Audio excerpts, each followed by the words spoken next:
دو چار دن 5 دن پہلے کی بات ہے، مجھے مولانا طارق جمیل صاحب نے ایک واقعہ سنایا. اب نے کہا ابھی میں گیا تھا وہاں، کینیڈا گئے تھے پیچھے، ابھی اسی پچھلے مہینے اس مہینے کینیڈا، اسی مہینے میں کینیڈا گئے تھے. تو کینیڈا کہہ رہے، میں کینیڈا جب پتہ نہیں وینکوور میں تھے یا کوئی اور شہر تھا، وینکوور ہی بتایا، کہہ رہے وینکوور میں تھا. تو میں نے ان سے کہا، لوگوں سے وہاں پہ جو ہمارے دوست تھے، کہ یار یہاں سلیم رضا کی قبر ہے کہیں؟ سلیم رضا، سلیم رضا کون تھا؟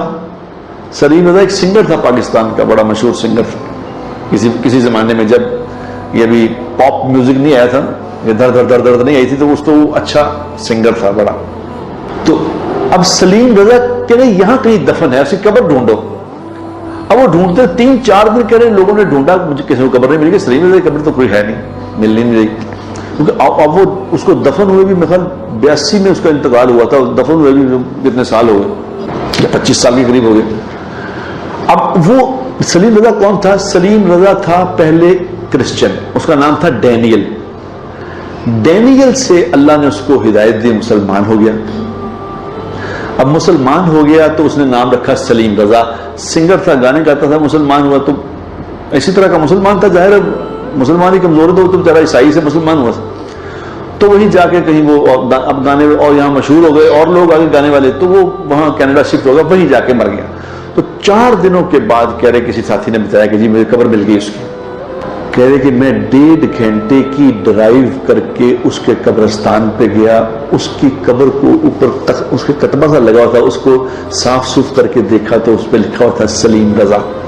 اب میں نے کہا قبر پہ فاتحہ پڑھی، قبر پہ جا کے فاتحہ پڑھی. پھر میں نے اپنے طالب علموں سے اس کے لیے 70,000 دفعہ کلمے کا ورد کروایا کہ یہ عیسائی سے مسلمان ہوا. 70 حدیث میں آتا ہے کہ جب کوئی کسی کے لیے 70,000 دفعہ کلمہ لا الہ الا اللہ محمد رسول اللہ پڑھ دے تو اللہ اس کے اگلے پچھلے گناہ معاف کر دیتے ہیں. تو کہہ رہے میں نے اس کے لیے 70,000 دفعہ کلمے کا یہ ورد کروایا کہ اگر اس کی قبر میں اس کو پریشانی تو اللہ اس کی معاف کر دے. تو میں ہنسنے لگا. میں نے کہا مجھے کہتے ہنستے کیوں؟ میں کہتی میں ہنس لیے اس لیے رہا ہوں کہ آپ جو اتنے اللہ نے آپ کو اتنا مقام دیا ہے نا، یہ آپ کے بیانوں سے نہیں دیا. بیان تو وہی روز ایک ہی بیان کرتے ہیں. کون سا نئی بات، کوئی نئی حدیثیں لا رہے ہیں، وہی روز بیان کرتے ہیں. آپ جہاں جاتے وہی بیان کر رہے ہوتے ہیں. آپ کو اللہ نے مقام اس بات پہ دیا ہے. یہ آپ کے اخلاق ہیں کہ کہاں سلیم رضا کو ڈھونڈ کے اس کو کہاں قبر ڈھونڈی جا کے، پھر 70 کیا تعلق ہے میرا اس بات سے؟ کوئی ماں کے لیے نہیں کراتا یہ کام. اپنی ماں کے لیے لوگ 70,000 کلمہ نہیں پڑھا رہے. کل مجھے کسی ماں نے شکایت کی، اس نے کہا میرا بیٹا مجھے کہتا ہے کہ میں تیرا گلا گھونپ دوں گا. میرا دل کانپ گیا، میرا دل. میں نے اس کے بیٹے کو کہا بیٹا یہ کیا کہہ دیا ماں کو تو نے؟ یہ کیا کہہ دیا ہے تو نے؟ تم نے تو آسمان کا عرش بھی ہلا دیا تم نے یہ بات کر کے.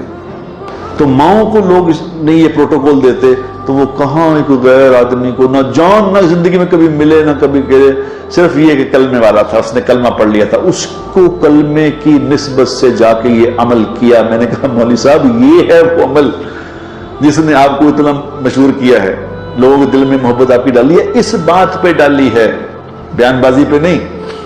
تو ہنسنے لگے کہنے یاد تیری گل ویسے ٹھیک، تم میں سے بہترین وہ ہے جس کے اخلاق اچھے.